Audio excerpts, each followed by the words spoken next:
Have you ever wondered why your boyfriend or girlfriend gets so excited about MMA? Well, I am your fangirl, and today I'm going to be tapping you in to the sport of mixed martial arts, starting with the basics. Number 1. When and why was mixed martial arts started? So before modern weaponry, most successful cultures used some form of MMA to survive.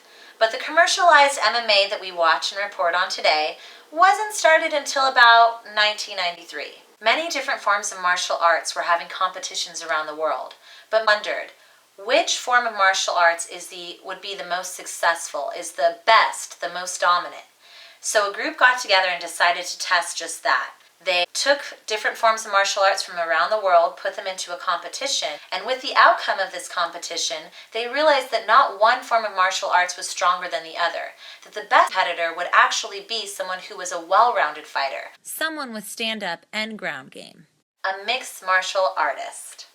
Number 2, Hoist Gracie, a popular name you should know when learning the basics of MMA. Hoist is a Brazilian mixed martial artist and jiu-jitsu master. He competed in and won the first Ultimate Fighting Championship, and he has the most consecutive submission victories in UFC history to date. He is what some consider the most influential figure in modern MMA. Hoist is just one member of the Gracie family, and when you hear the names like Gracie or Machado, think of the royal family because that's basically what they are. Number 3, knowing the difference between UFC and MMA. So as a newbie here, you never want to get caught saying, I'm a fan of the UFC sport, or I like the sport of UFC. No, you like the sport of MMA, mixed martial arts. The UFC just happens to be the premier organization behind the marketing and popularity of the sport. So although UFC is the top dog, there are plenty of other organizations and companies that you should be aware of. Some like Invicta FC, or Legacy, or Bellator, or King of the Cage, and many more. Number 4, addressing the ignorance towards the sport of MMA. Many people find the sport to be violent or brutal, and they think that we have no rules.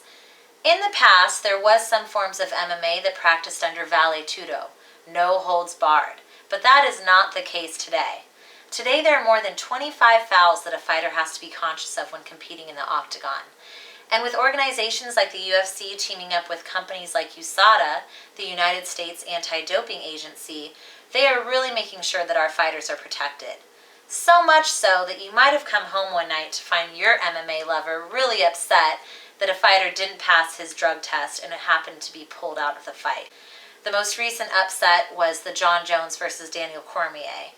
Hopefully your MMA lover didn't have too much riding on that fight. Number 5. Let's talk about the ladies. There are records of women competing in the commercialized MMA as far back as 1997, but it wasn't until about 2009 where women really made their stance.